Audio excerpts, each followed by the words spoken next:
Good morning, everyone. I hope you can hear me loud and clear. Welcome to this second meeting of the year 2024 of the Regional Cash Working Group. We'll be privileged to have three presentations. As usual, we have interpretation available. If you would like to attend the meeting in French or English, please click on the interpretation globe and select your language.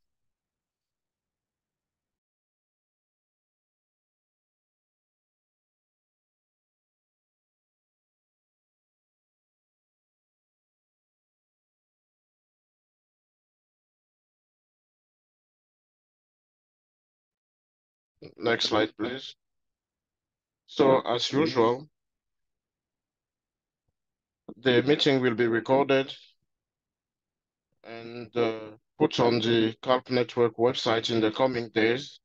And we are going to share with all the participants the link so that you could have access to the meeting if you are interested. Please speak at a low pace so that the interpreters could interpret accurately what you are saying. So this is the agenda of today's meeting. We are going to start with a roundtable of all the cash working groups in the regions, at least those who are connected.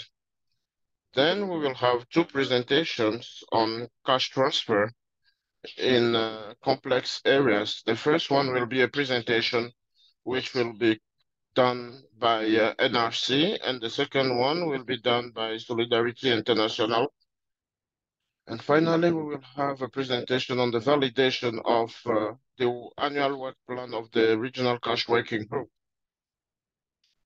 We've drafted the annual work plan and we are going to show it to you in order for all of us to discuss about it.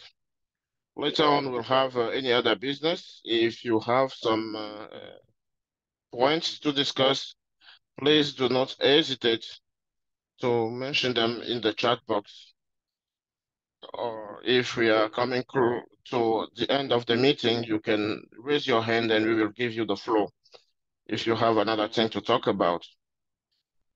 Please, in the chat box, put your name, your title, and the country you are joining us from so that we can know who is attending this meeting.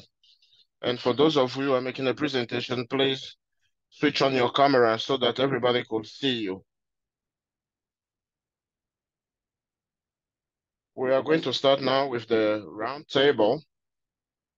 I'm now going to give the floor to the cash working group. Burkina Faso, Sani, are you there?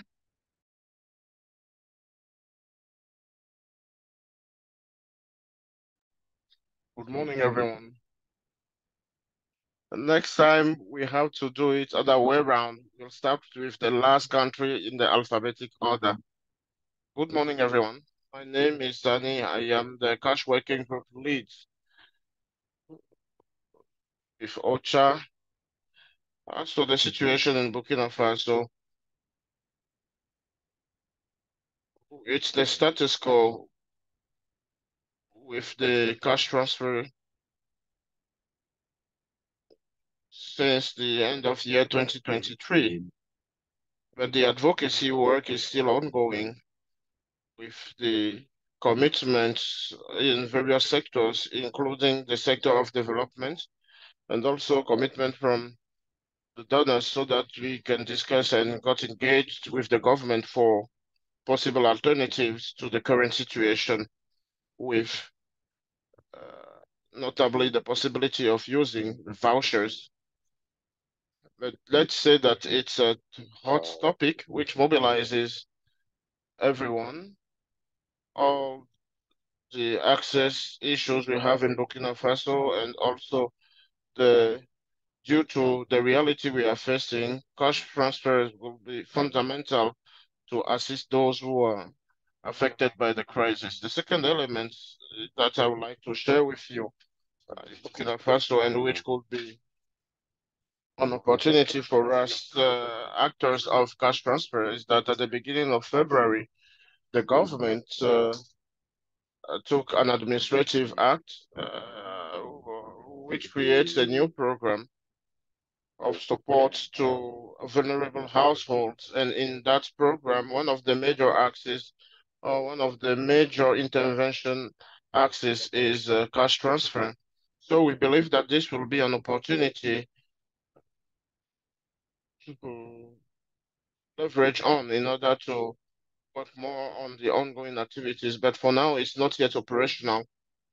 And the discussions, including the resource mobilization of the state itself, maybe next time we will see how this will be operationalized. And during the next phase of the safety nets project, this could serve as a basis to relaunch cash transfer activities. Thank you. Those are the points I wanted to share with you.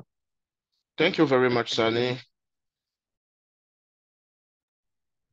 For because of time, if you have questions for Sani, for the cash working groups of various countries, please put your questions in the chat box, and the cash working groups will answer directly.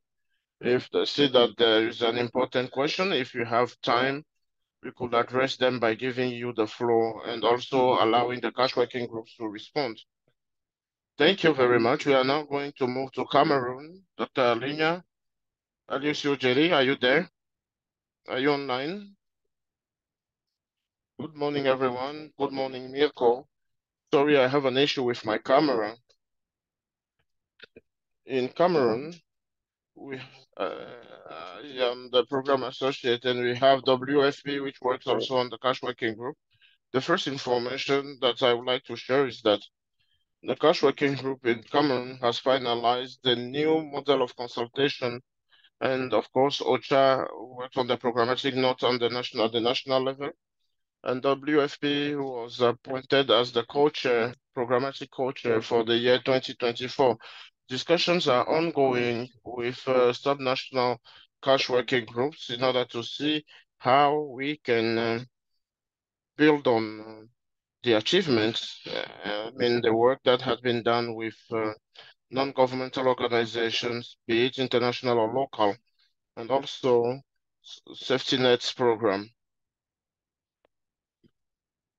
Now we are finalizing the feasibility studies of cash transfers, which is one of the elements of the Action Plan 2024, which was validated and presented to the humanitarian team in the country, which made some recommendations and approved this program.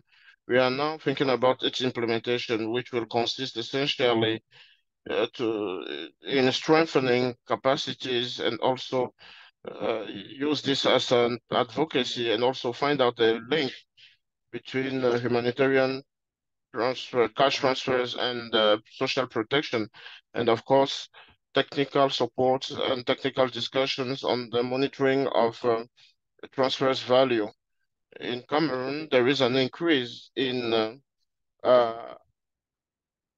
fuel prices, and we are currently working on this action plan in order to appreciate the impact of that increase on the households' incomes. So all this will be done with all the actors, including those of social protection of the government, humanitarian stakeholders as well. And we hope that at the end of the day, we will keep the achievements of prosperous values that we have started developing together since 2022. So that's all for Cameroon. Thank you. Over to you, Milko. Thank you, Jerry. I don't know if you have questions. If that's the case, please put your questions in the chat box. For Sani of the Cash Working Group of Burkina Faso, I think a question is asked to them. Maybe if you have to respond at the end, if you have time. And now we are going to give the floor to Chad. Chad, Hassan, or Ajago, are you connected? I'd like to know if one of you is online because I'm not seeing you.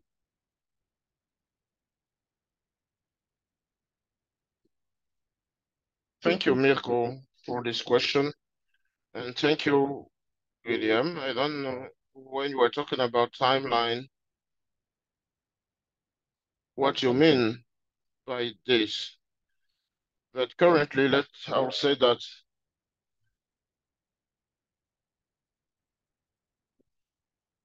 we cannot exactly know the date on which we will have a decision from the authorities. But what is sure is that there is a work which is engaged, as I was saying, in order to discuss with the various authorities, the actors that are concerned, and also have more flexibility and think about the removal of some measures.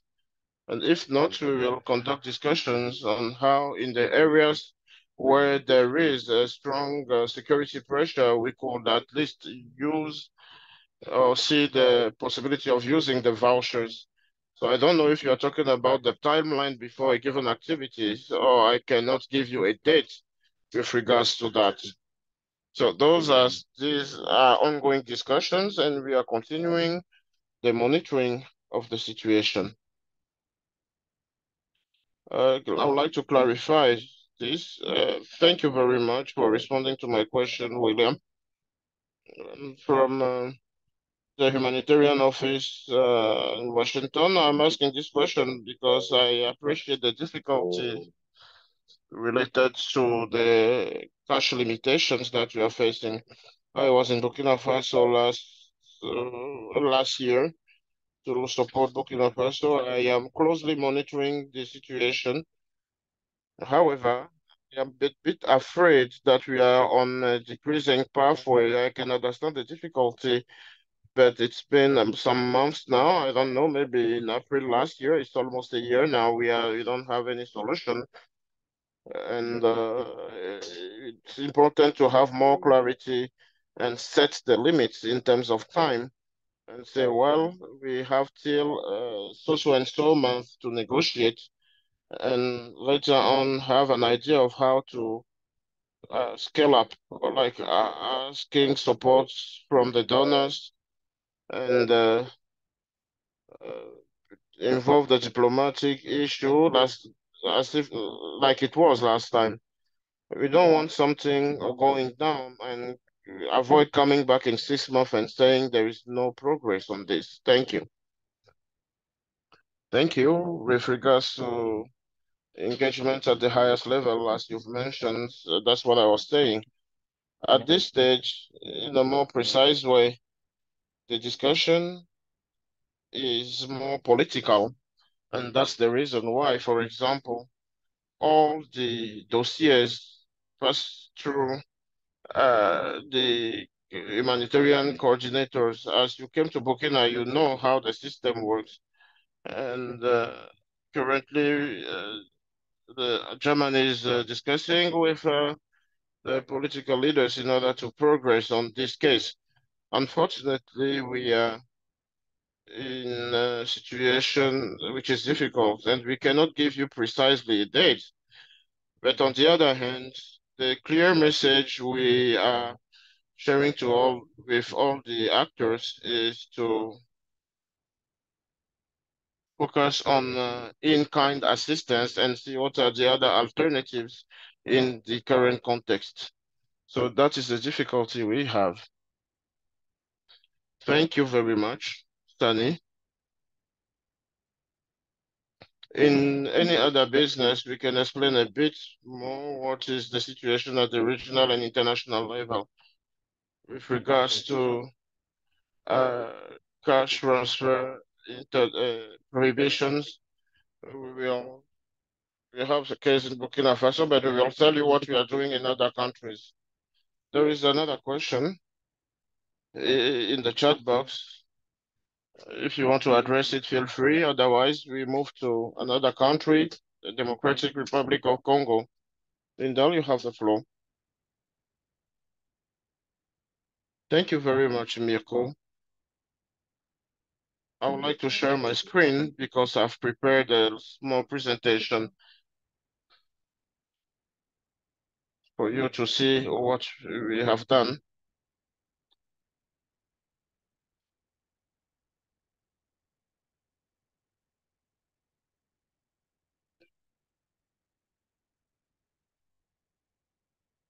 Thank you, everyone. We have 3 points in GRC. The first one is that we've launched a main consultative group in order to make sure that even though the coordinator i- changes, discussions will still ongoing, and the coordinations team will be held accountable vis-à-vis the members, and some achievements could not be left behind. And the selection criteria for the main consultative group is to show experience in operational capacity and also have a capacity technique in the field on cash transfer, sorry.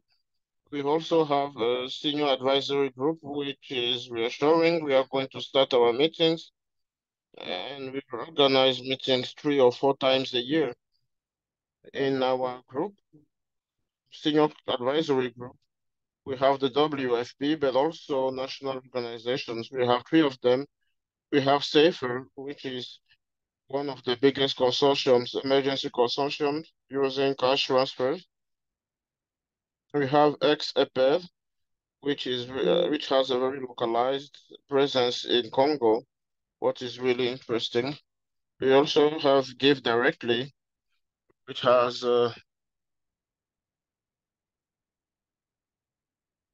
some operations despite the innovative operations despite their problems, and are also involved in social protection. We also have the World Bank.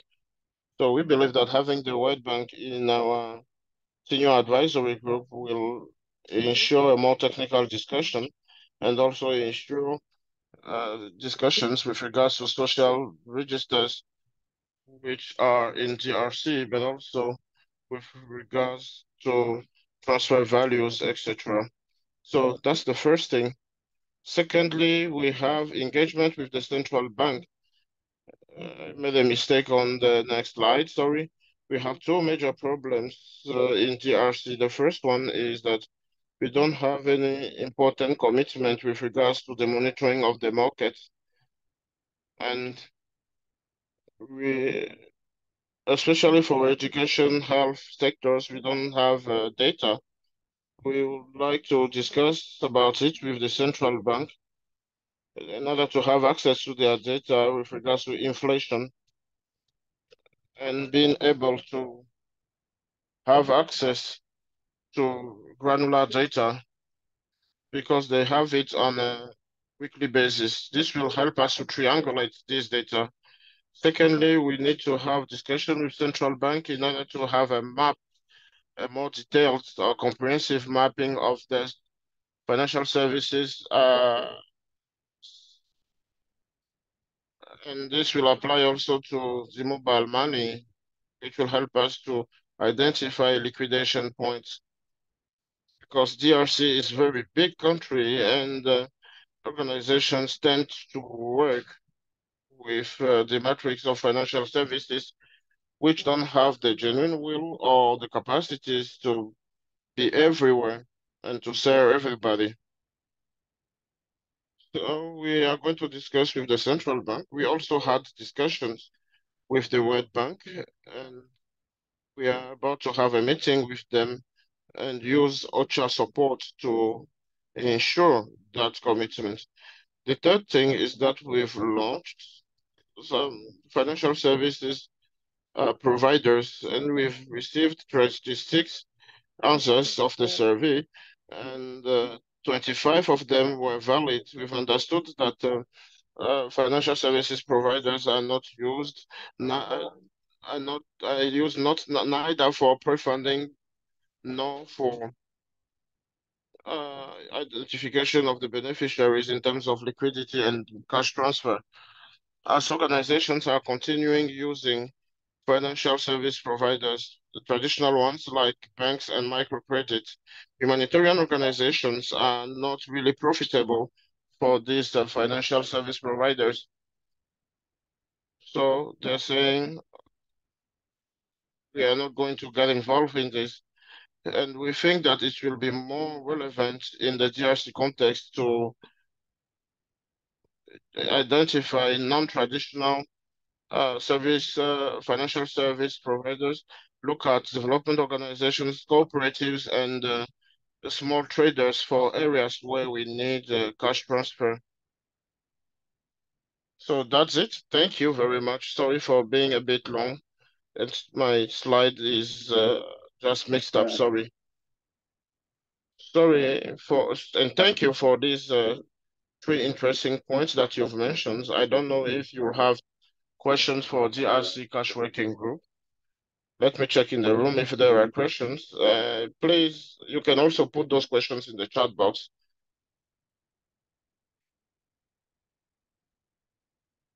I can see that Chad is not around. Let's move to Mali. Jibril, are you there? Good morning, everyone. And thank you very much. Mali, a cash working group has 4 points to share with you.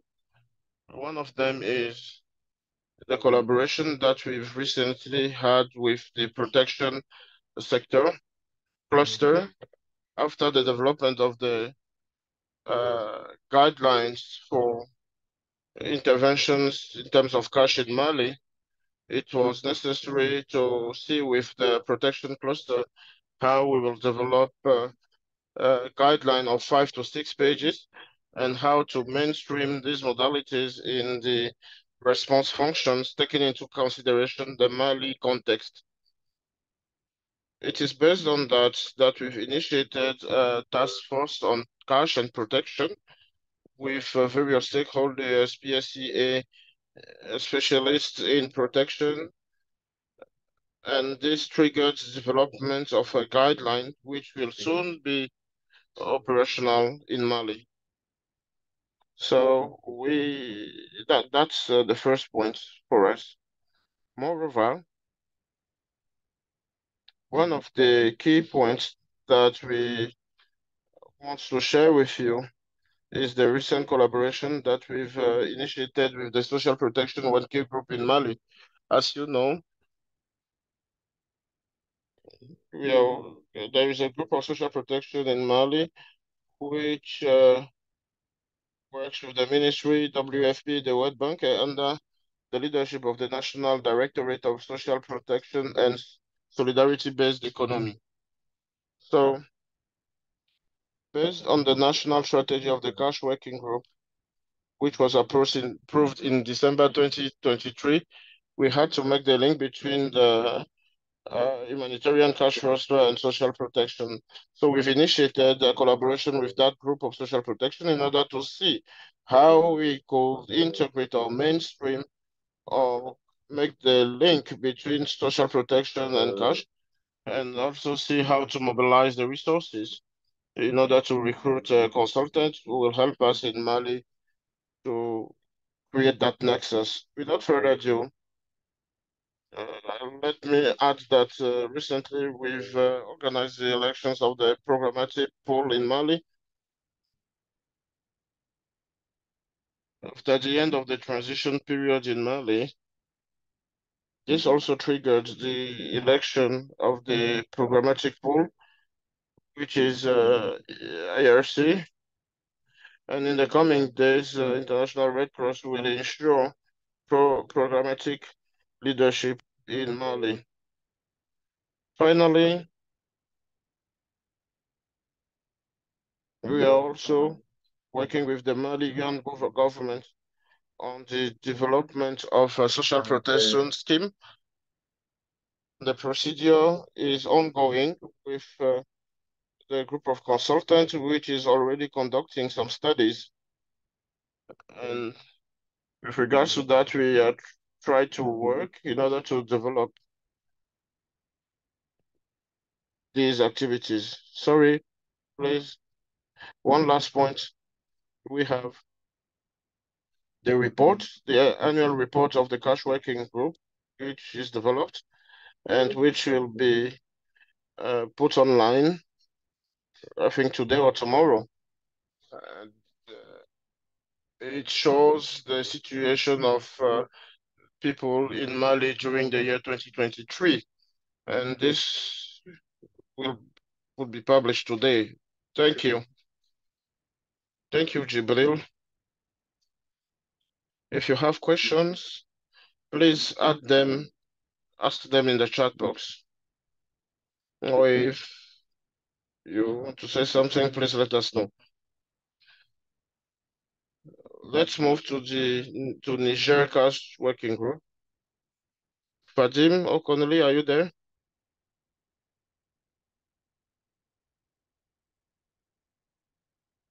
Yes, good morning, Mirko. Good morning, everyone.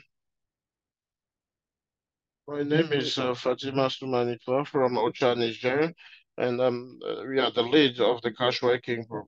We have 2 points. I hope you can hear me loud and clear. Yes, we can hear you. Actually, we have 2 points that we would like to share with you. The first one is with regards to the reduction of the MEB. We've started consultations with clusters coordinators in order to review the MEB. Actually, for 6 months now, we've uh, noticed that there is an increase in the prices on the market, especially with regards to food staples. And for 3 months, we have invited WFP to monitor the prices in the market and also to make presentations at the cash working group level. Following this, food security cluster asked us have worked and showed that there is an increase of more than 32% in the prices on the market. And with regards to our food basket now, the basket doesn't cover the needs currently. So in the households of 7 people, the MEB is beyond the threshold, the baseline of threshold, which was 40,000 per month for the 7 households. And this is even exacerbated in other regions of the country. Following this, we've decided to start working with a small group which will start the consultations with clusters coordination, and all of them I will see what are the clusters that would like to review their MAB and how are we going to proceed with that review. And we've also linked up with the national mechanism in order to discuss about the review of this MAB.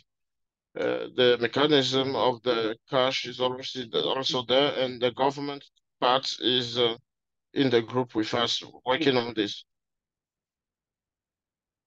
After this, we've also launched a survey through a programmatic analysis in order to see how we partners are setting up cash transfers.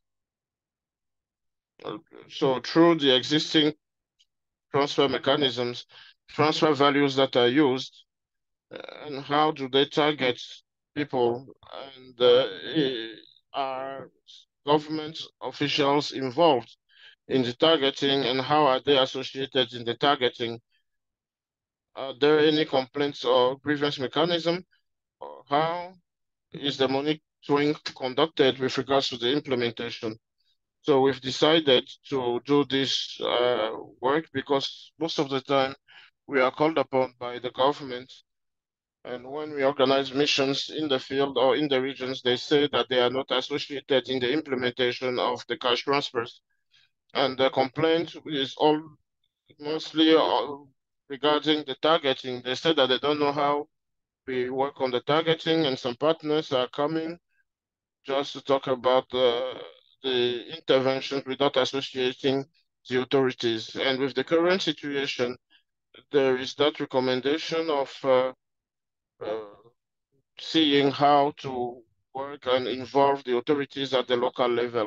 So we are doing this work currently. We've already shared the matrix with the partners. We've got first results, which we've analyzed. We've also launched that matrix in order to get a maximum of participants and a maximum for organizations to fill in this matrix in order to allow us to conduct a thorough analysis which we could share with the authorities in order to find out how, with the partners, we are working on the cash transfer. So those are the 2 points that Niger wanted to share with you. Thank you. Thank you very much, Fatima, for those points you mentioned. If you have questions, you can put them in the chat box. But there is a question. We have a question here. Good morning, Fatima. Thank you very much for the information. I would like to come back on the last point and how the different authorities are playing the program is, do you want to inform them on how it works?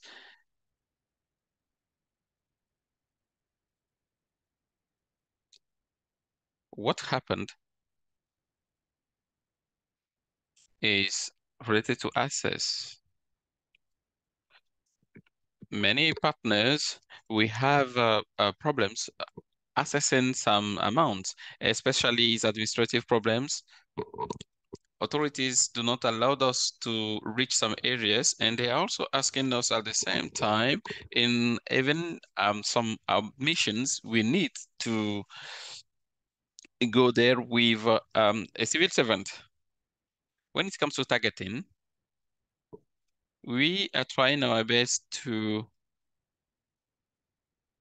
associate them and to see how we do the targeting. Many times they have complained by saying that they don't know how we identify our beneficiaries. So we associate them when we are on ground, and also they see how we target everyone. Thank you, Fatima. I can see that there is a hand raised. Cornelie. Good morning, everyone. I'm Cornelie Sifa from Niger. Just to add to what Fatima said, the matrix we have implemented is actually to collect information with two objectives. So the first objective is to have infographics, and so that people, when they meet authorities, they can also discuss with them and show them what they are doing. What are the different steps? What are different stages? And with our Mondays is how we can associate the government in our different activities, targeting, to mention a few, and to see how we can be transparent about all the aspects. Thank you. Thank you, Cornelie. If you have questions, you can just mention them in the chat box so that we can move forward. We can give the floor to the cash working group from Nigeria. If you can also introduce yourself very briefly. Hello, everyone. Good morning and good afternoon. This is Rami Beradar, working with CRS in Northeast Nigeria as the co-lead of the cash working group. I've just joined late January, and I'm actually making my way to Maduguri, where I'll be based this weekend. I just want to give you very brief bullet points, 5 points perhaps, that came up from our annual workshop in February. On the first one, which kind of rings through with our DRC colleagues, we're actually conducting gap analysis for joint market monitoring in the Northeast region. And we're just looking at where our potential gaps are so that we can approach our donors if there's any additional funding needed. We're also working with the food security sector to harmonize the food indicators within the market monitoring. So this way we have some interchangeable data sets and analysis as well. So that's our first first priority that came from the workshop. Another one is the financial service provider mapping, which was also touched upon by some colleagues. We are currently in the final stages of revising the tool itself, the questionnaire or the tool, and we will go live very soon to be able to produce this product, which again came out strongly with our members. Number 3 is we've actually reworked our work plan for the year 2024 and reprioritized as per the workshop outcomes. And we will be publishing this work plan once we are done finalizing it. Number 4, we looked at, as you know, with the new cash coordination model, there is a suggested template for the TOR for cash working groups. So we've revised our TOR for the cash working group to align with the global template from the Global Cash Advisory Group. And again, this will be published very soon. And lastly, we really looked into, and it was actually very encouraging. Our members were very happy to talk about social protection and CVA linkages.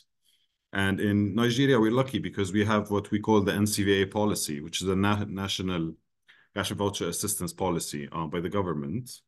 And just in the last few days, a work plan for that, for operationalizing that CVA policy has been circulated to our members. So a lot of developments, a lot of work to be done over the year. We're happy to share those updates and we'll report back to you. If you have any questions or would like to contact us, we're always available. Thank you very much.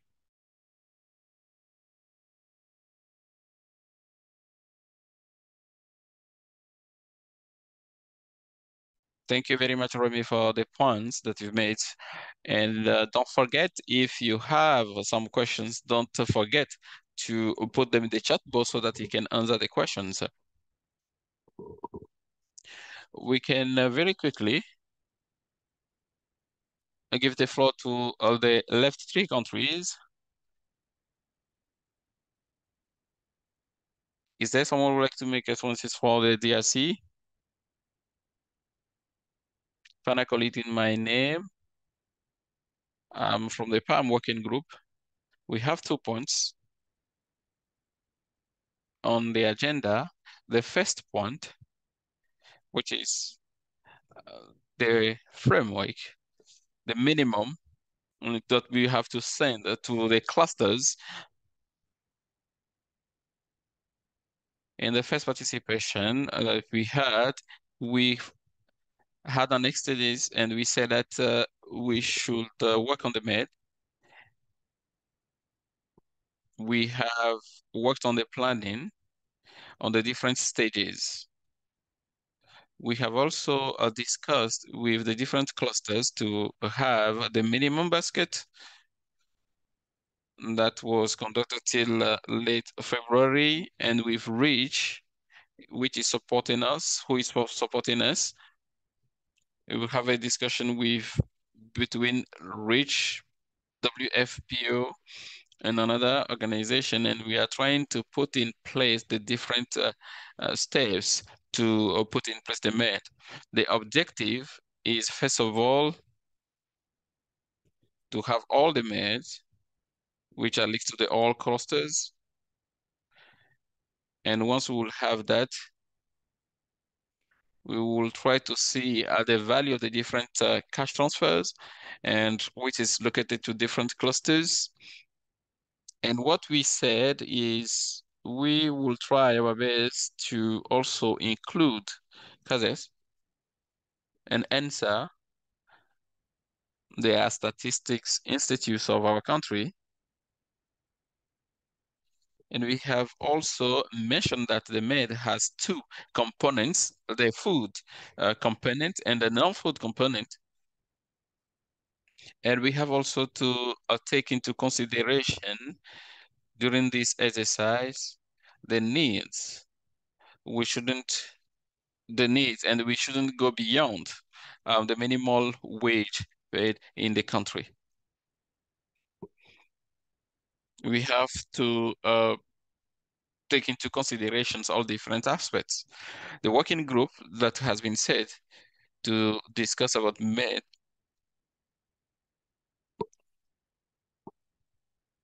until late April. We're going to work on the structure, what we can implement. The second point is related to the training. We had a training coming from CALC, and currently we are discussing to have the second training. And we are working on the back date and what will be the different participants who will invite governments, the different agents of the government, and all people working in the social sector and humanitarian sector, so that they can also take part in this training in the coming future. We are also available if there are some other training related to market analysis, and we are following everything that is related to trainings. And if there are opportunities in the area or in the region for trainings, we are available for that. Thank you very much. Thank you for those points. Once again, if you have questions, put them in the chat box.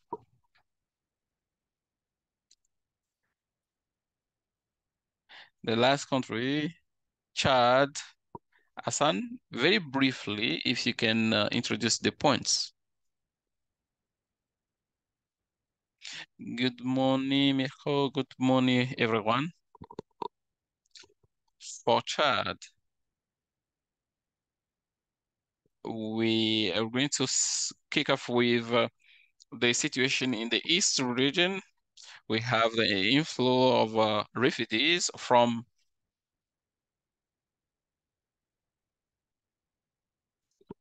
according to the figures, we have 5,900 and 89% are women and children.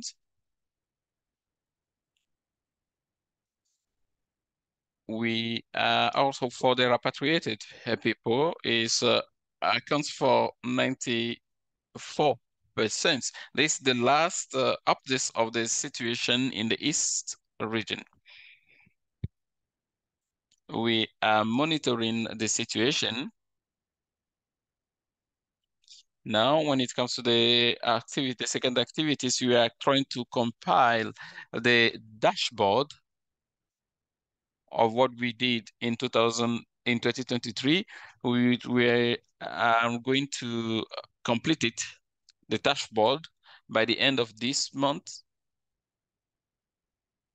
There is also another activity which is related to the MVP.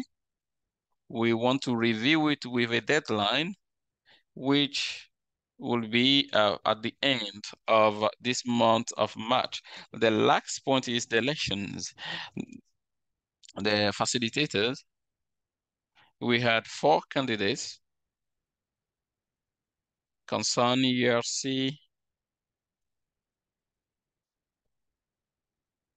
and CARE. They applied for this position. We have also a concern for facilitator. Elections are ongoing, and the results, they have a deadline till Friday, and then after Friday they will give the results the coming week.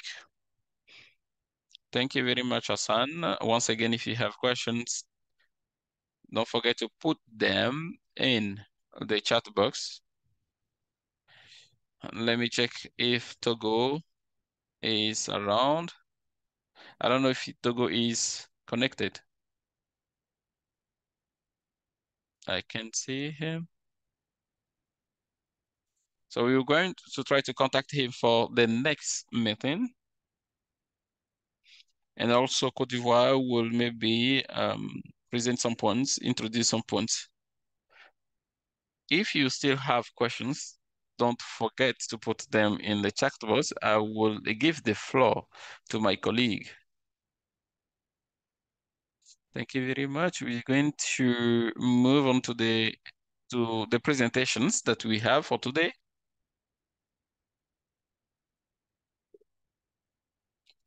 On the first presentation from the DRC. Mohammed, if you're ready, we have all this, we are already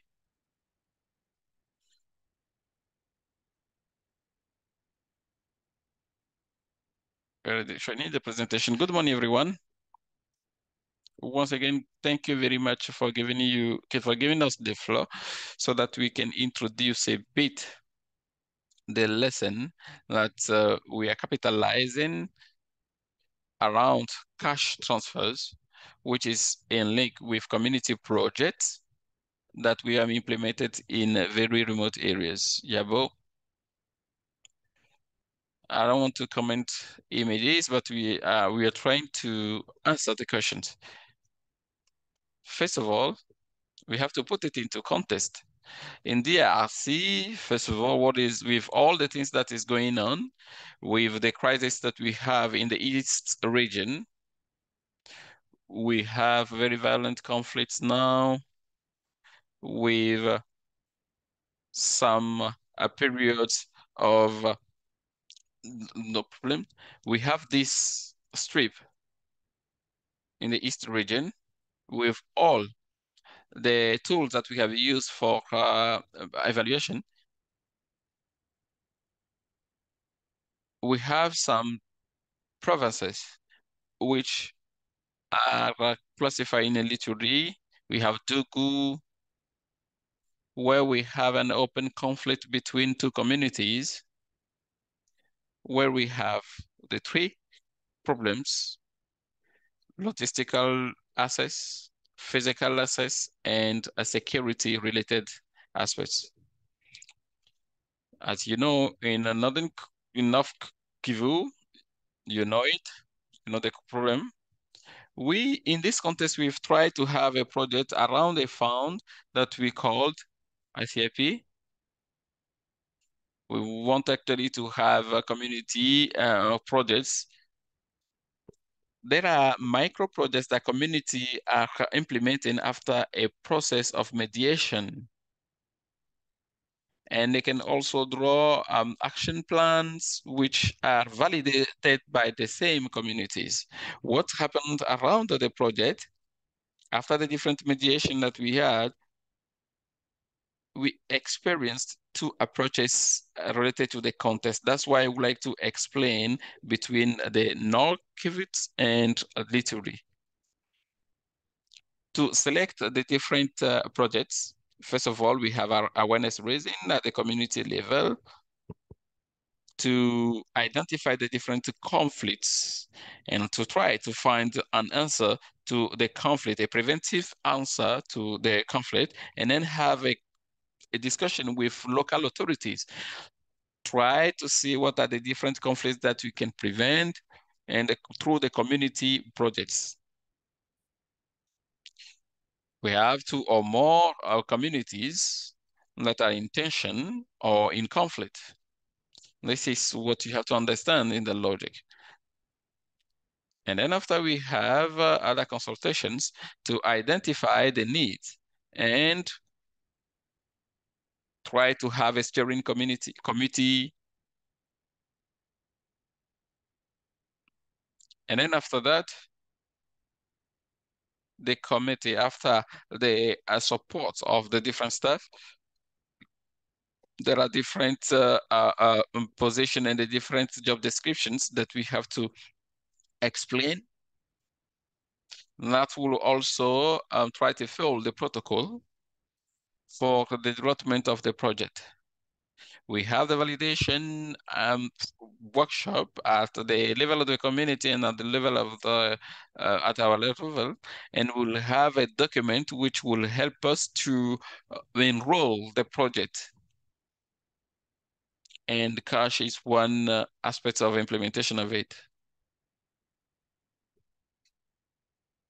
When it comes to the project implementation and the protocol, it gives the different responsibilities. We can't hear the speaker anymore.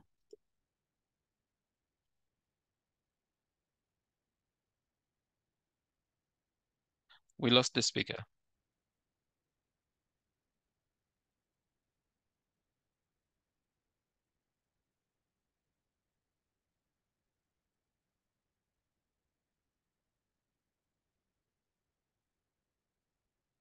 We can't hear on the speaker anymore. There is a problem with the speaker. I think it's related to the connection.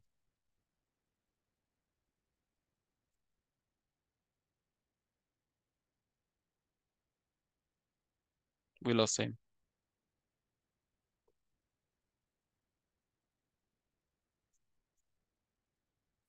Are you with us?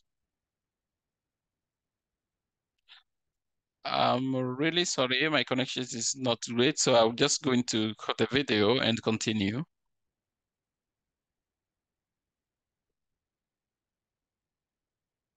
So there is a plan, a scheme that we have that will allow us to have monitoring and evaluation. And the last point is the official handover of the project to the communities. Can we move a bit faster? Okay.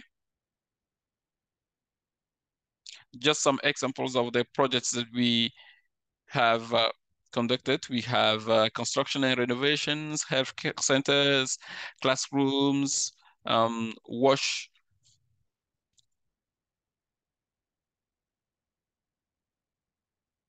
projects.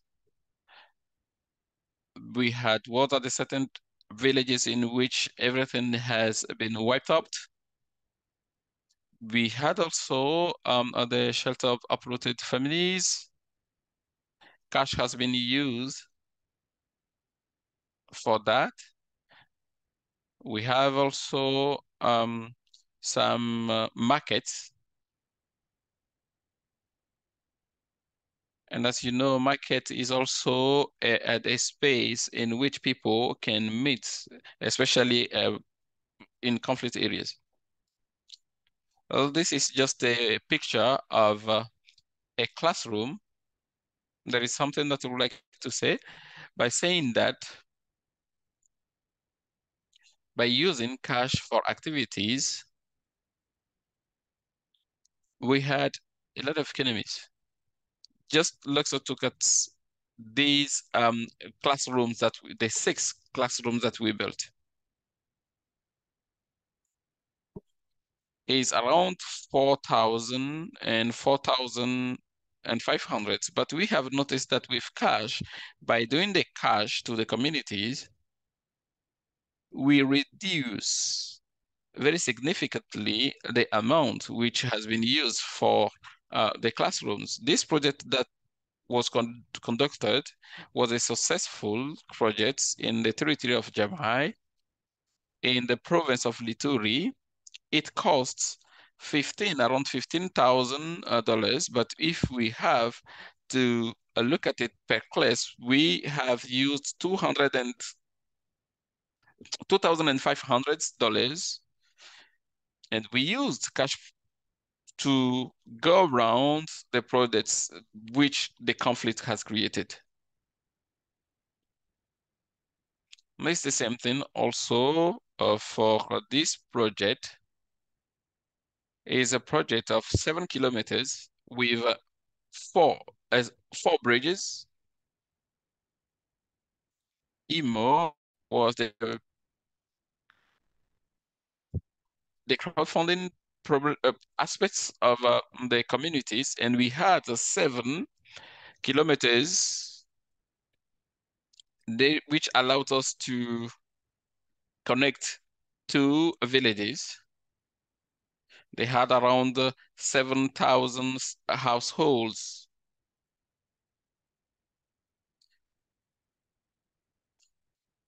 This is also another borehole water supply. We've used the we've used the cash. It was a little bit expensive. If we have to use our normal weight, that will maybe take us 1 year to do that. But with cash, we were able to complete it in 3 months. The other thing is also the materials that we've used.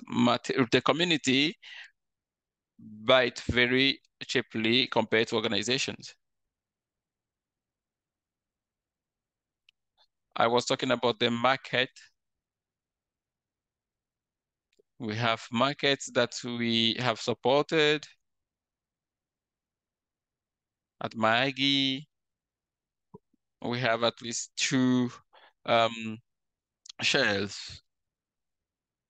And that's also spread after the activity of cohesion and connections around this market.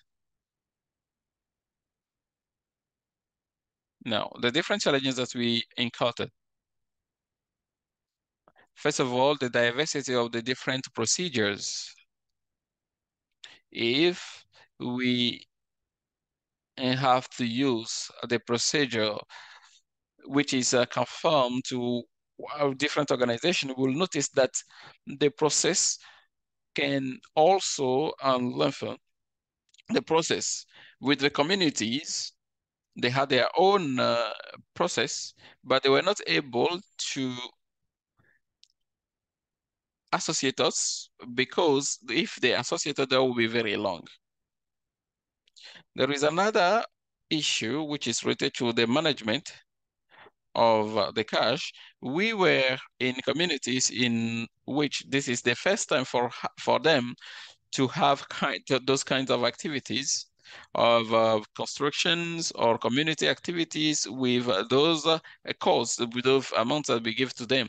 We have noticed that if we have to implement it next time, we have to put an emphasis on the training.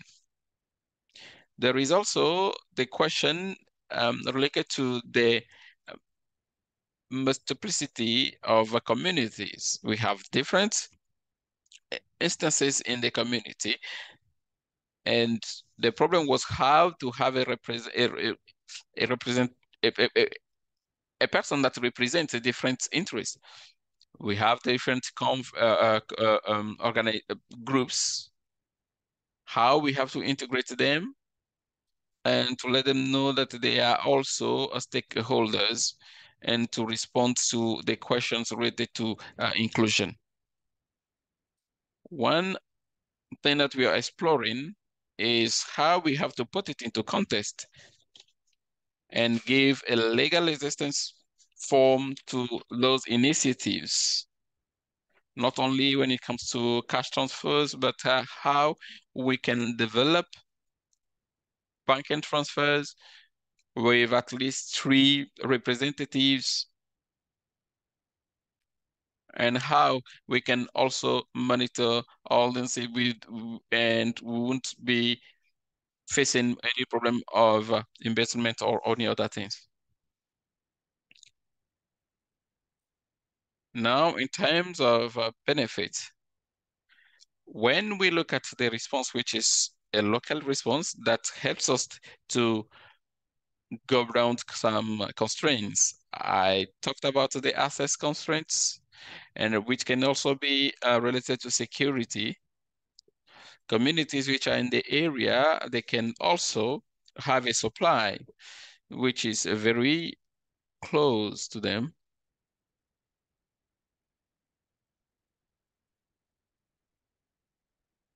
We've lost the speaker.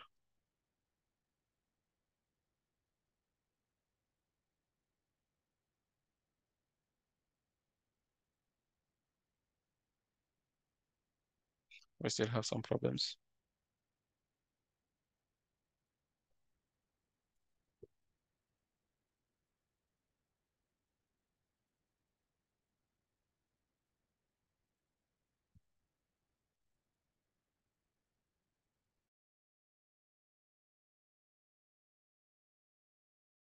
Really sorry, really sorry. I don't know what is going on with my connection. So we reach a level where we have communities which are saying that it's our first time they can find themselves in projects. We had feedbacks for organization by saying that when we were in the communities, they said that are we going to use the same approach as NEC? So that's just to explain that how people were eager to be implemented in how they can do that.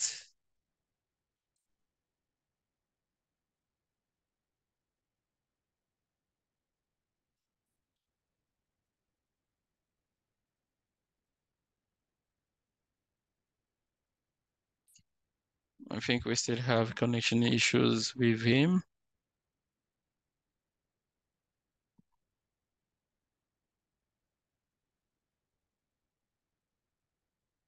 Valerie? Before I know comes again, I can also talk about some points because we are already late. Are you back, Naino? Are you back? Okay. For the last point, which concern the ownership.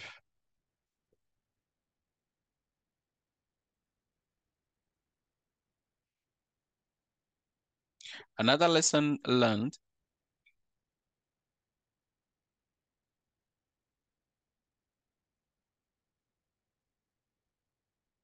Valerie, can you conclude very quickly?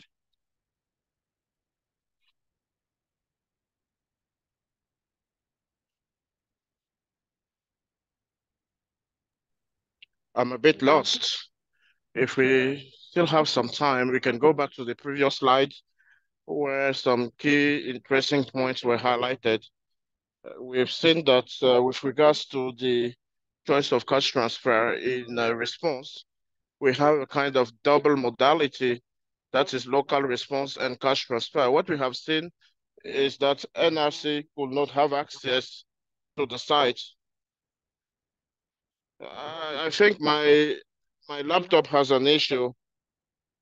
So we are using the same approach for cash on many activities. If I say many activities, it's be it wash sector or construction, but also in education. So those are the points I wanted to share with you. I don't know if Valerie could say something or have things to add. Over to you. Valerie, you have the floor. Please continue as you have started already speaking. Yes, thank you, Naino. And yes, very sorry for bandwidth issue. What we found interesting in this experience is that in very complex, outreach areas, the fact of using the local response and cash transfer leads to the fact that as a community is responsible for the implementation for security reasons, essentially, NRC will not go to the sites. And actually, if these are works, constructions continue. And this helps to temporarily go over the access issue, but for the monitoring, NRC has a strong role to play. This works only temporarily. And I think it's important. The key roles are important, at least with the various phases we need to trigger the next steps. These are transfers or these are various installments which are conditioned by the results of the convention. So the fact of validating all these steps and finalize all these to be done with NRC involved and not only with mixed committees. What we've also noted and what Nano was saying is the motivation of communities. And that point joins the point 8 of ownership, where we have seen that we have two examples of projects that are still ongoing, notably the WASH projects or WASH works, where communities are already organized to collect money and they know what they are going to do with that money. They know they are planning extension of the networks or multiplying water points, and which is very interesting because when you deliver the works on the point 4, the flexibility and the high cost of the project, what we have noticed is that as these are communities, suppliers are part of these communities, and if there is a need to deliver the material before payment, they are more flexible than international organizations, national organizations. And as they are part of the community, they have more interesting prices. They have another motivation and another pressure. And this is the community, it's not a big international organization. So those are the advantages in as for the simplification of procedures, we have talked about this and strengthening the responsibilities and accountabilities are important. Accountability of communities vis-a-vis the works is something on which we should something we should emphasize on in order to make sure that this is still being used and maintained, just like in a classical uh, project. It's true that we are wondering how we can work all along the implementation in order to strengthen accountability after the end of the project itself. So that's it. Next slide, please, for conclusion.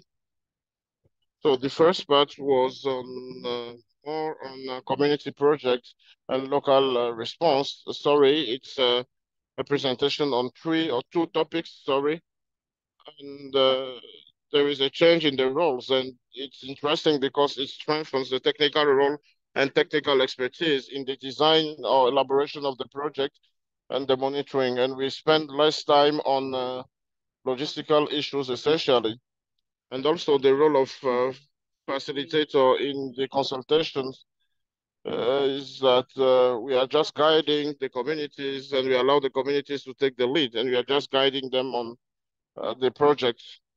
And I'll conclude on the use of how to reach cash transfers.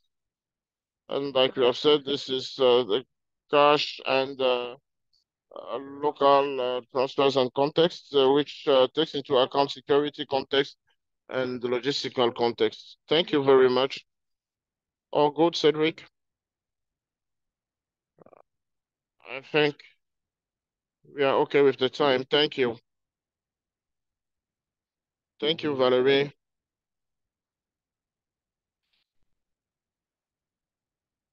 Thank you for sharing all these ideas with us and this experience of NRC.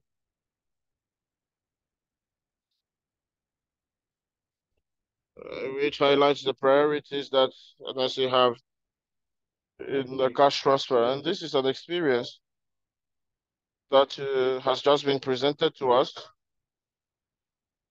and which shows the advantage of priority approaches, community approaches.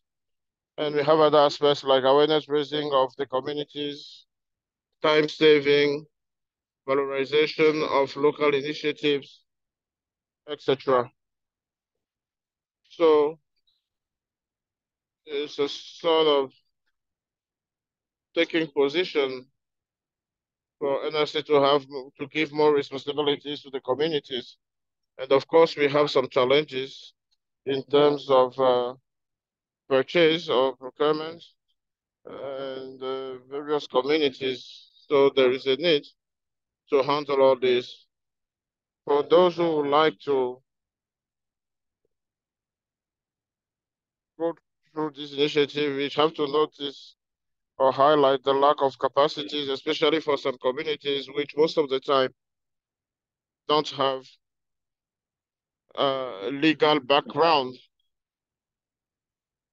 And this could help with a kind of bancarization in terms of funding. As a takeaway from this presentation, there is a question in the chat box. Valerie, could you answer to the question in the chat box? There is another question. We have questions.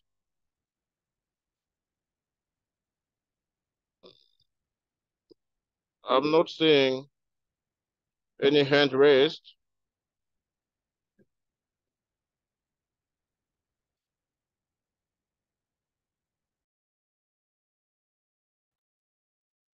Yeah. Thank you very much for giving me the floor. I hope you can hear me. I was even typing in my question in the chat box. I saw in the presentation that the approach was also used in the construction of health facilities. Well, my question is the procedures in building a health center is part of an emergency response, or is it a development context to whom the resources are given for the construction? Is it through cash transfer in the framework of an aid through assistance through cash? Or are you going to use a team or a local company at the local level for the execution of the project? Thank you. To answer to this, cash transfers were done systematically to committees, and the committees are responsible for managing the cash and were responsible for paying the suppliers or the construction company or the institution they have selected for the implementation of the project.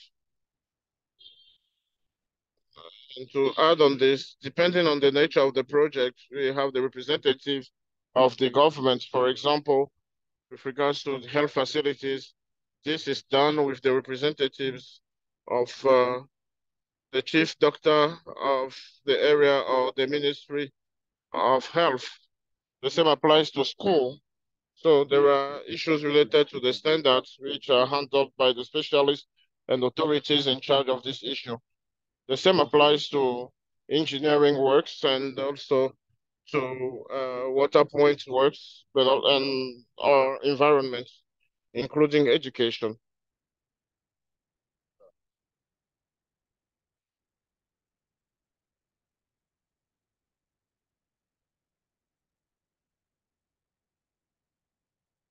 Thank you very much. I've put my question in the chat box, but let me bounce on it. I have two additional questions. Actually, I would like to know how you determine those needs. I know that you've explained that you had community consultations, and how have you prioritized the needs, and how have you determined the amounts to be used? Because building a school class or building a health facility or a road require different amounts. How have you determined all this? Do you have a tool that you have used, especially in the communities, to prioritize those needs? And also, can you please do these kinds of presentations in terms of experience sharing? If, for example, Niger invites you, could you please share that experience with us? Because I think it's a very interesting project. And here in Niger, I'll take this opportunity to say it.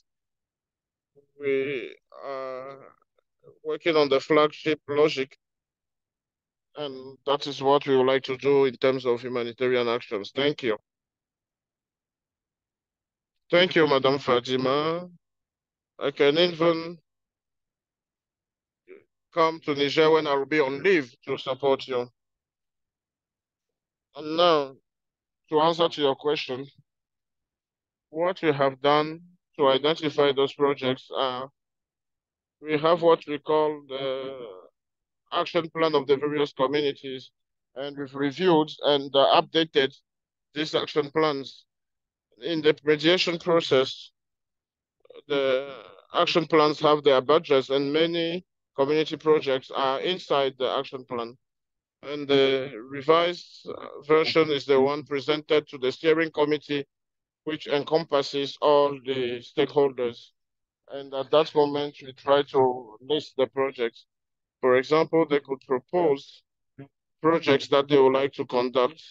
We are going to submit these same projects to our technical teams, which will study the technical aspects of it, the financial aspect, but also the relevance of the projects in the process. And at that moment, we give them a feedback, telling them that they have a certain number of projects and we can finance the so and so project. And we can also guide you towards other organizations to keep your projects if the other projects, and if you have possibilities, you can implement them. This requires the involvement of various actors, be it technical or financial, but also the communities as well. We also have the prioritization or priority matrix, which shows us the most relevant projects in the framework of social cohesion or mediation, see what is more relevant for both communities. Those are the points we work on. We have various settings taken into consideration to assess and select the community project. It is done democratically. We have various discussions among the communities and NRC technicians. I have something to add. This is not exactly on what we are talking. We've talked about how to save time regarding logistical procedures, etc.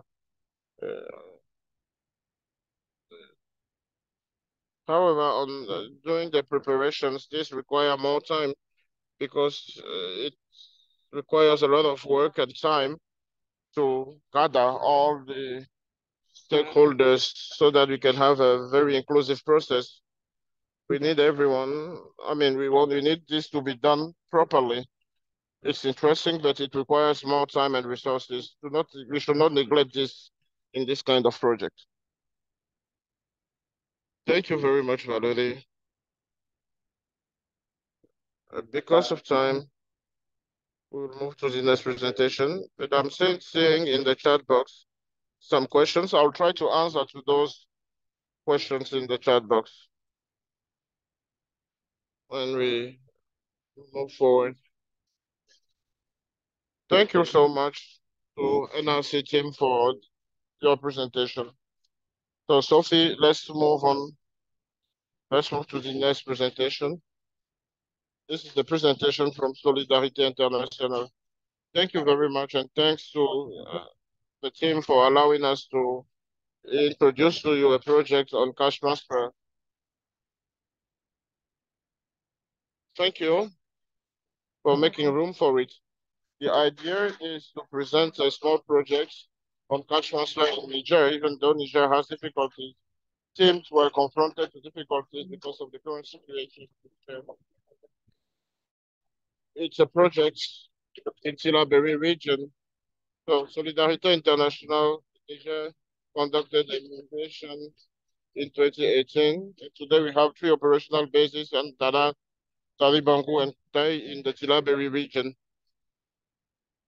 So the various activities are emergencies, multi-sectoral emergency responses with a focus on wash and shelter, and also uh, programming on food security and an improvement of access to basic services, rehabilitation of livelihoods, be it on the rehabilitation of water points and awareness raising on hygiene, but also on support to agricultural and food production.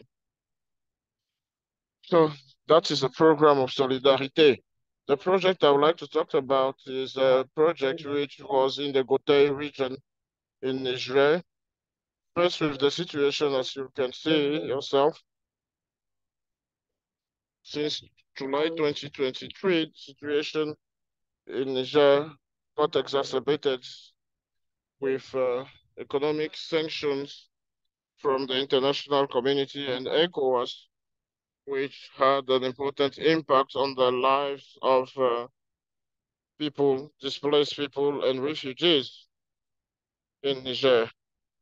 So, based on these sanctions, Solidarity waited for the opening of the zones after the humanitarian suspension in order to support the displaced population and apply a response to food security and livelihood. The project has two major components. First of all, we have the response to immediate needs of displaced populations. What is interesting in this is that the idea of this activity is to go as far as possible in the country and go to the outreach areas where some actors don't go and target some small population displacements, given that in some areas RRM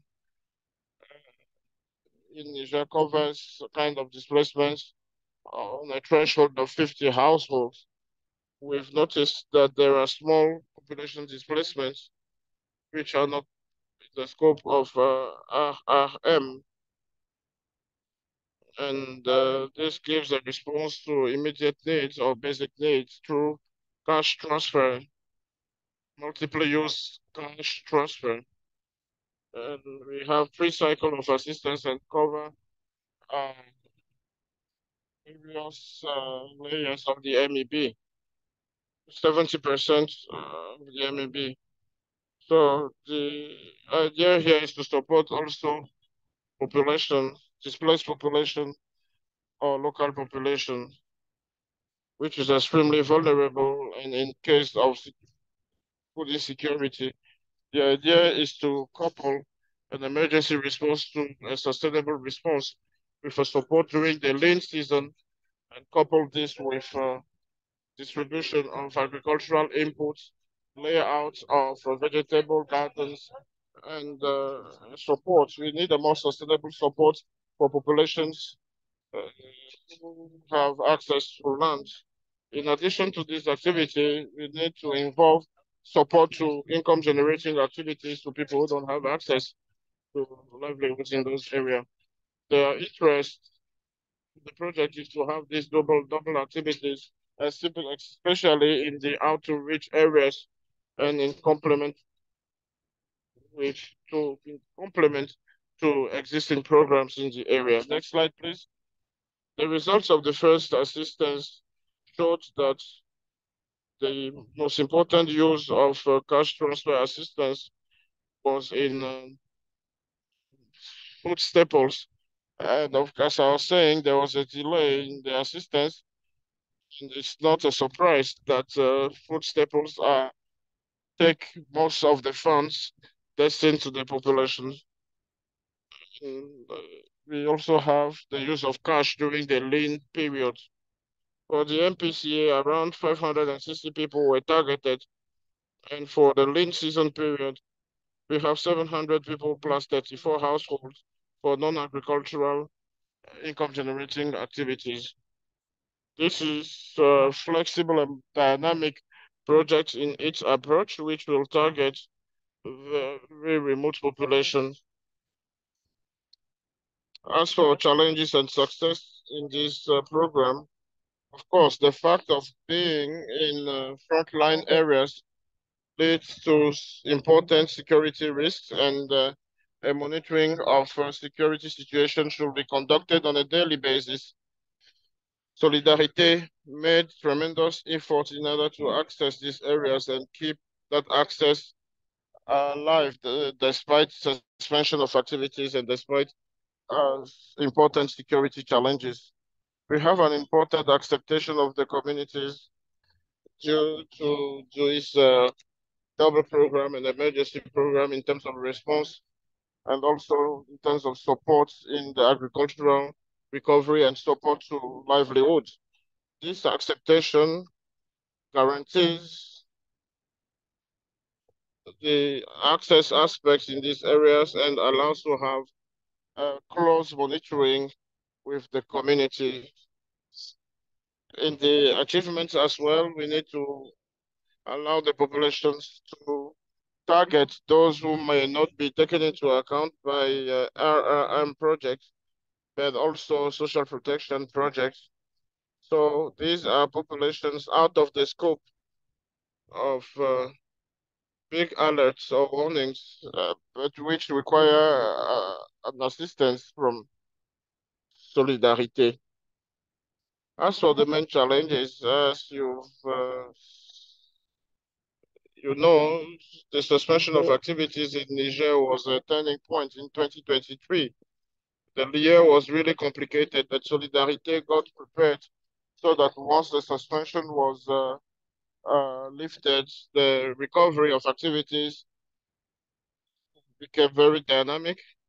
Financial suspensions in Niger created a big challenge on mobile transfers. We had difficulties to have even cash in the banks, and the mitigation measures found with regards to these financial sanctions were to associate or link up with microfinance institutions and open more bank accounts to have access to cash. We also need microfinance institutions to create a kind of nexus and go around the difficulties of access to local funding. We also have signed contract with financial partners at the local level. And thanks to that, we've been able to implement this program. And of course, bringing in little funds and try to find solution to the issue create a setback to the project. But today we are happy for having launched these cash transfer activities and having found interesting solutions to financial sanctions. Since the lifting of humanitarian activity suspension in some areas, the access became reduced because of administrative burden especially in the validation of some movements of NGOs in some areas, which will be done by the government. And this is a hurdle for the process.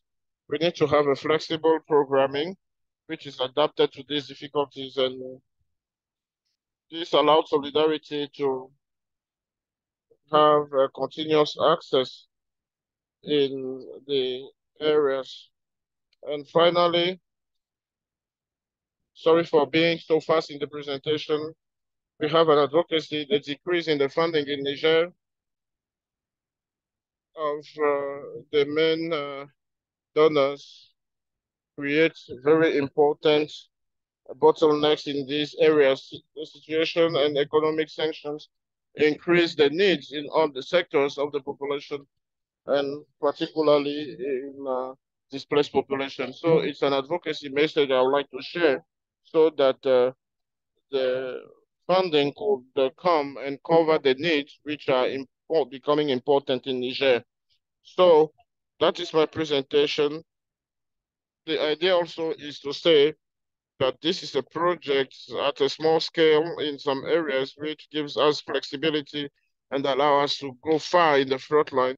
And the scaling up of this program, which links emergency and displacement movements, as well as sustainable activities, will have an important impact on the lives of the population and allow to gain in terms of acceptation and mobilization of the communities in implementing this program.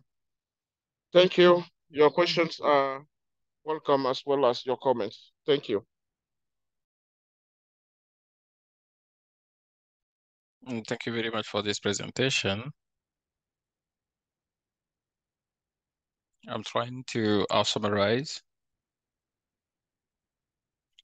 I'm going to summarize what are the immediate needs and the forthcoming needs in the context of difficult access to areas. As Domi said it, the agricultural production was increased. It's true that it wasn't without any difficulties, without any challenges. We had some restrictions of movement, and we have other challenges.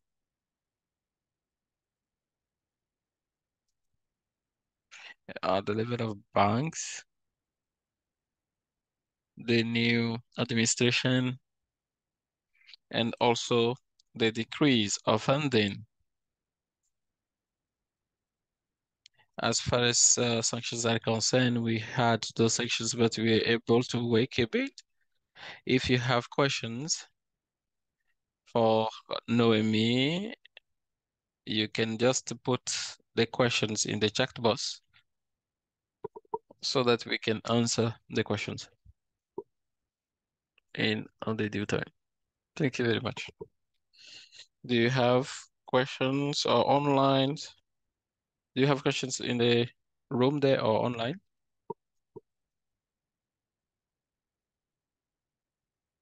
I think the presentation was very comprehensive. Thank you very much. Thank you all. Thank you to all the teams, NSA, Solidarity. They shall have experiences. I will just give the floor to the speaker for the last point. Thank you very much, Abdullah. Thank you for the presentations.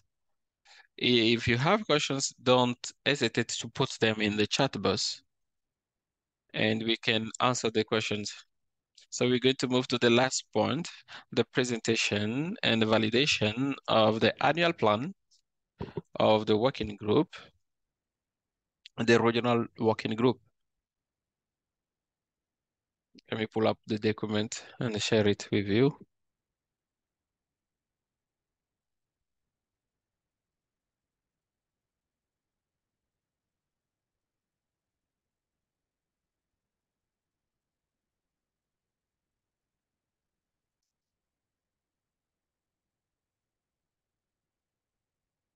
I hope you can see the document.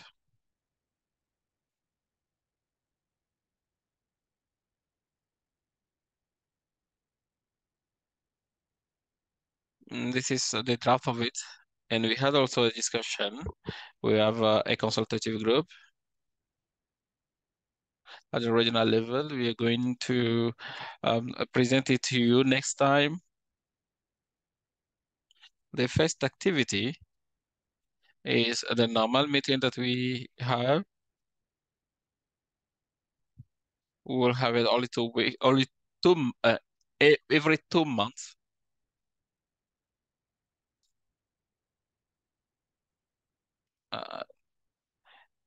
We have also the different teams.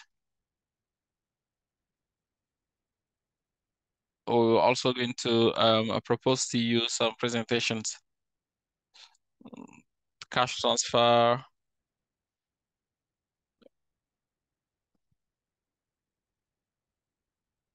We have also the different approaches in different areas in remote and difficult areas of access. We have also human mobilities, refugees, and as last priority, also we have discussed about the cash transfer and also climate change. These are the different themes that we have proposed. Today, we would like also to introduce to you the different themes and also try to have your inputs. If you think that we have some of the points that we have to rework on, don't hesitate to put your comments or take the floor and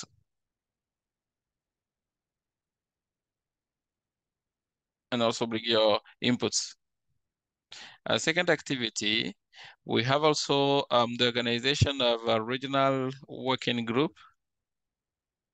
here in Dakar.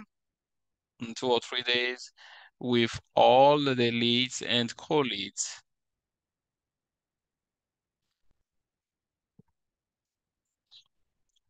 As far as elections has been postponed, we have also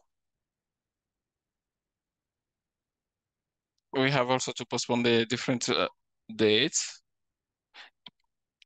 We are waiting for Pascal to confirm this meeting. We will have other sections. We will discuss with them. And the meeting is also open to everyone that is based here. And you can also participate in the different sessions. The third activity is related to the support of CWGs so that they can participate in the drafts. As you can see, we think that is very important for the cash working group, where OCHA will be the lead responsible. After that, we'll have also capacity building of the cash working groups. And that is not only for training.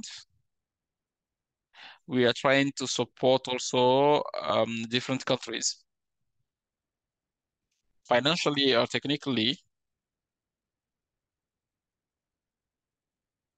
And we can also talk about some technical aspects, cartography, mapping,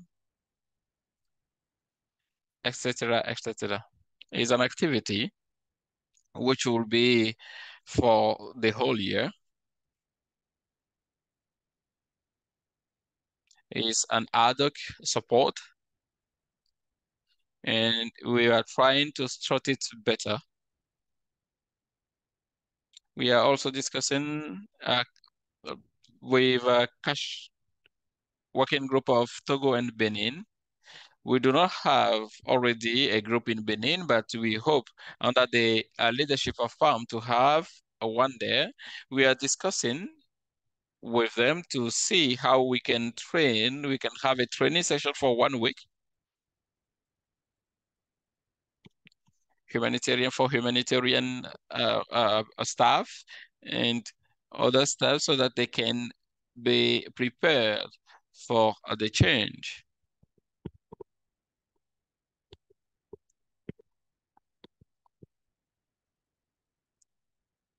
We will also have a workshop on how we can adapt cash transfer programs to inflation and depreciation.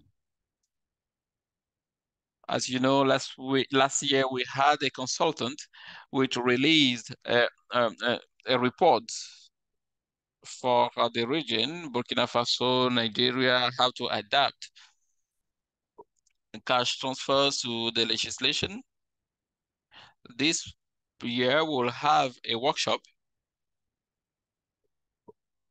on how they can support their members to adopt the programs of cash transfer.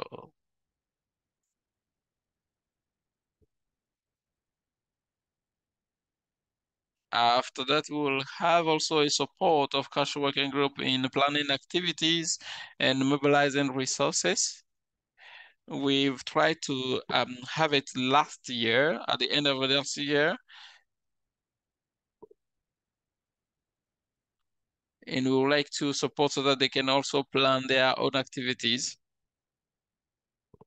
and to mobilize resources if necessary.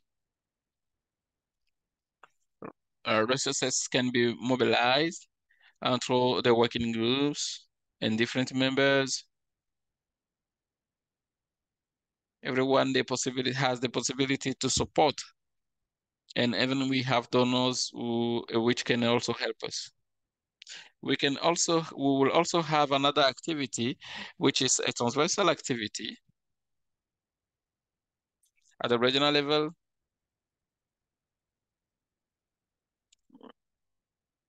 We have also other platforms, regional platforms like the Regional Social Protection Platform. We are also organizing with them a certain webinars. We have also the Regional Task Force on Access and Humanitarian Principles. They can also support us in different meetings.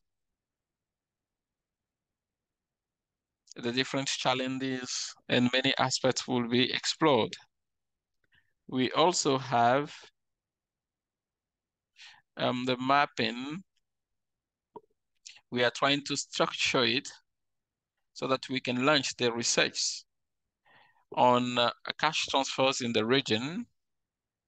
We're going to send a questionnaire to the different structures so that we can have a mapping of the different researches ongoing for 2024 so that we can share them with all of you and to avoid to have duplications in the research. We're trying to work together and bring our support. And as I said, we talked about it in other businesses.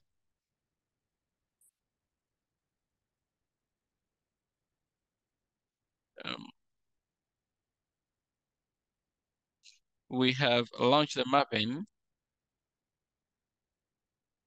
We have heard people mention Burkina Faso and other countries which have a difficulty with cash transfers.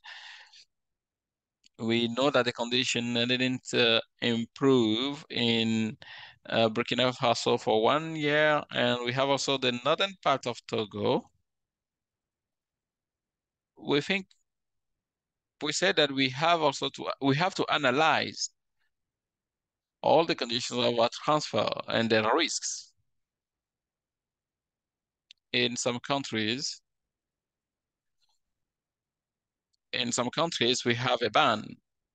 In other countries, the risk is only a risk because the cash working group mobilize themselves to work on it so that to avoid the risk to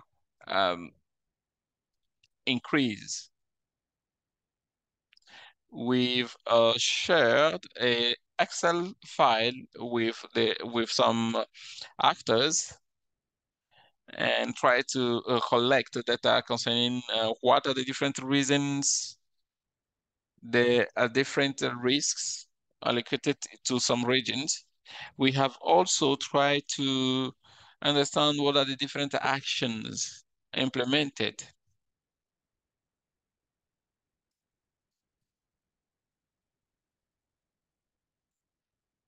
In the region, we have the case in Cameroon and Nigeria last year, and both cash working group were able to advocate to have the ban being lifted. And we begin to see also if there are some measures that we can also explore. We have also some other cash working group we can work with.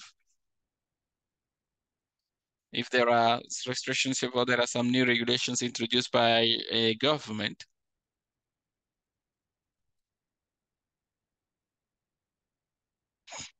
So that we will continue to use the methodology of cash transfers for beneficiaries with the different possibilities and the different cash transfer which are allowed. We have electronic transfers. We have the different systems. If some those transfers are not concluded. So we are continuing working on it, and we are trying, we are presenting it to you and introduce it to you very soon. The last activities.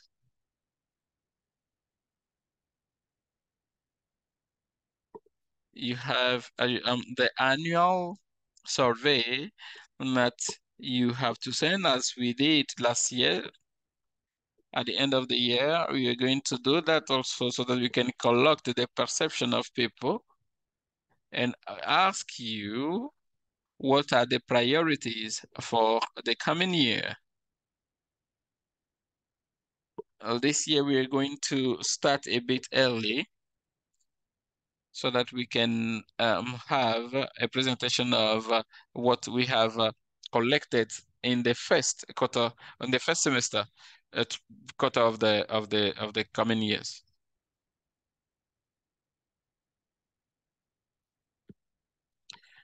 This is the summary of what I have. Let me stop sharing the screen.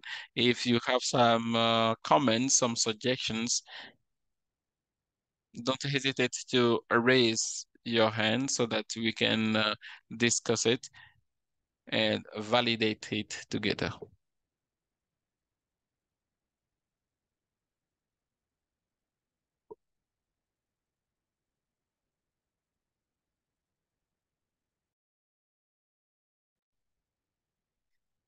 Do you have questions in the room?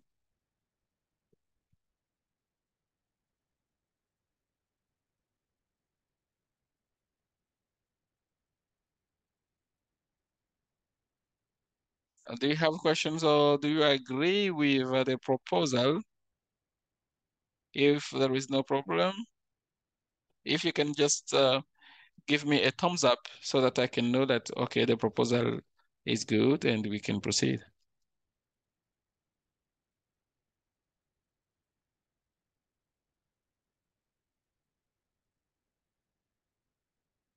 I can see a hand from Lionel.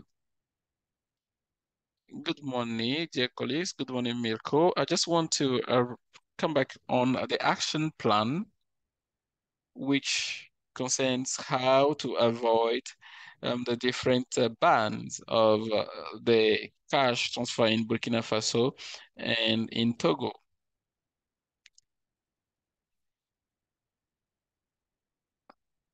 I can't remember how it's formulated, but my question is to know, is just a question asked, or is there a concrete action to, as it's formulated, it's a kind of, it's like a question just to have an answer, or do we have a communication, an advocacy? How is it going to be conducted to support the countries which are facing the situation, and how we can also prevent it? Thank you very much, Lionel. As we said, in the annual plan, there is a mapping. Indeed, we are already reflecting. We are drafting the TORs to have a consultant who will going to analyze the different information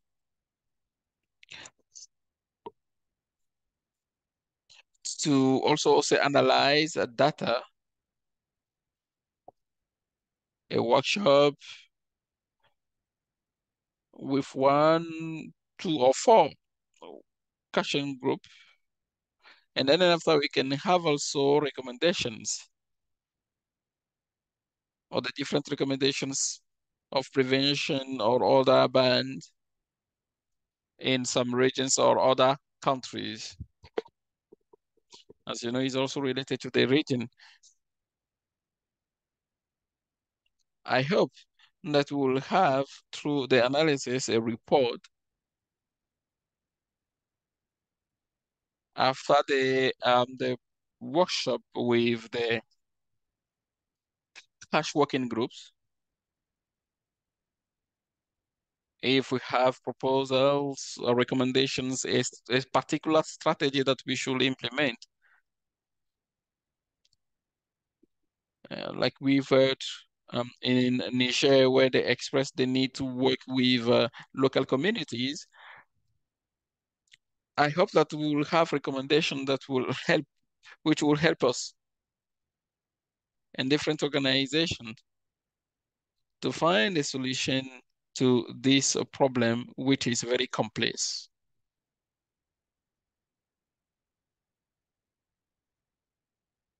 Yeah. After the intervention with Sami, it's something that is pending there since 1 year. Unfortunately, we do not have a magic solution, but we have to explore. And what are the different reasons? Why do they have those bans? And try to maybe lift this ban or try to find other solutions.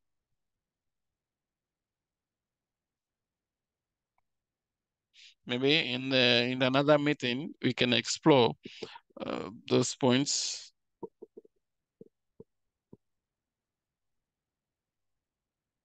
I don't know if you have other comments or other questions.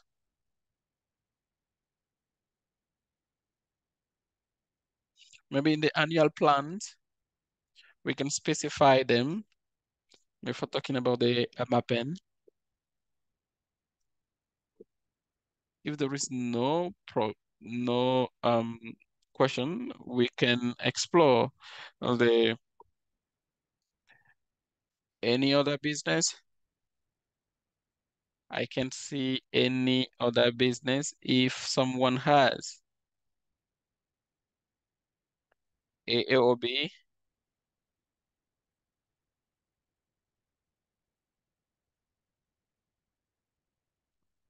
we're going to share also the link of the last newsletter with the minutes. We have also launched a section which is called 101, where we had resources available online. You can explore those resources. If you have some doubts about some points, you can also test us. You will see, you will have access to that. You will share the link with you. I just have a question. I would like to know, in the past, we have a front page where we have countries on your platform, but I don't know if that is still continuing.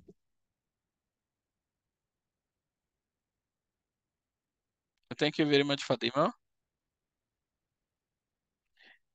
I'm going to share with you the link in the chat. Are you talking about the page where you have the contacts and all the information, the details? We had it in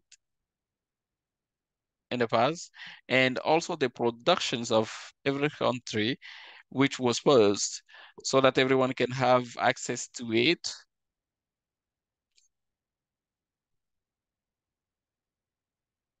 Experiences that we can have, we can share documents, everything that is produced in the cash working groups. In the past, it was in a window, and every country has a specific window.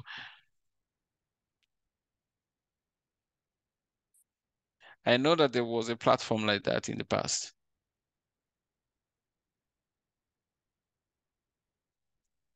If it's on our website, we still have it.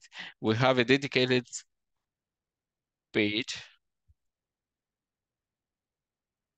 which can when you click on it can redirect you to the country cash working group. I don't know if it's the one you are talking about. We also have humanitarian info, which has been merged with uh, and you can share your documents there, and it's accessible to anyone.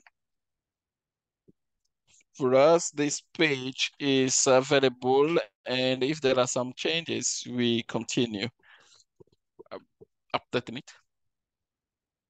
That's why we have created a group with all the details, the contact details of the cash working groups members.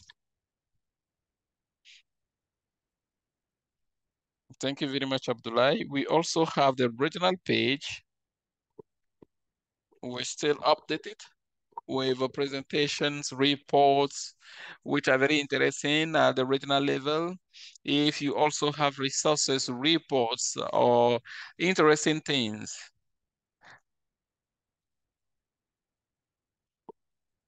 you can share them with us. We will upload them online, whether it's at the regional page or you can also send it to us. We will post them online and we will try to also to update the page with the contacts of lead and co-leads. We'll do it systematically so that all the countries will be there.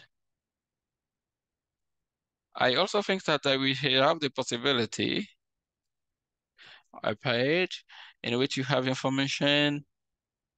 If you think that there are some of the things that we have to gather, you can also send them to us and we will upload them on the website so that people can have access and they can also have access to all information from the different working groups. Thank you very much. Thank you, Maria. I don't know if you have a last question. We are almost at the end. Let me check if there is a question. So there's no question. We will have another meeting in May.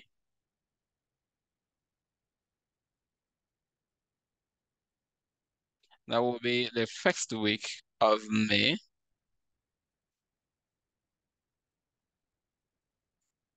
And we can also update change if the presentation, if the presenters are not available. Thank you very much. I wish a good day. Thank you very much to all presenters and see you. Thank you very much. Have a good day.